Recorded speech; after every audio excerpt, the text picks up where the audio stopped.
Iapil na sa Disaster Preparedness sa Office of the Civil Defense ug sa ubang mga LGU ang human-induced nga katalagman sama sa mass shooting sama sa nitabo sa Tacloban City. Ang report ni Alan Domingo. Aminado ang Office of the Civil Defense ug ang Lapu-Lapu Disaster Risk Reduction Management Office nga nakalitan ang si bisan kinsa sa nahitabong mass shooting sa usa ka eskwelahan sa Tacloban City. Mao kini ang usas palambuon nila sa disaster preparedness ang mga katalagman nga mugna sa tao diin mugama sila og template uban ang mga stakeholders. Naisgutan kini atol sa kapihan sa PIA subay sa pag-obserbar sa Disaster Resilience Consciousness Month nining buwan sa Hulyo. Pag-abot sa eskwelahan manggod, more on general preparedness sila. No?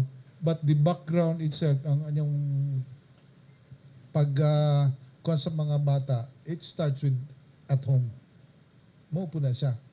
Pag-abot sa eskwelahan, more on education, how to improve yung kuwan sa atong mga bata. Sa pagkakaroon, kami sa Lapu-Lapu, sugod na may develop o unsaon nato pag-address aning consequence. So, Samtang gihimugatan nila ang hugot nga pagpangandam sa tanang panahon sa bisan unsang matang sa katalagman nga posibleng masinati apil ang bagyo ug ang linog nga nasinatian na nato kaniadto. Magsugod ang preparasyon sa pamilya mismo ug ang gitawag nila nga family preparedness. Din kinahanglan mag-andam og supply sulod sa tulo ka adlaw nga maoy sukdanan sa survival hangtod dunay magka-rescue.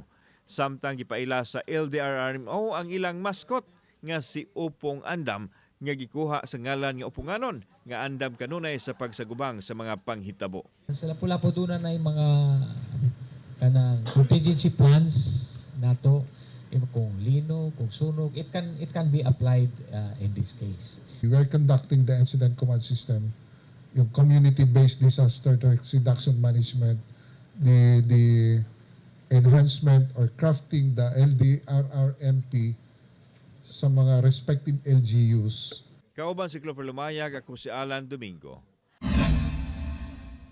Balitang Bisdak.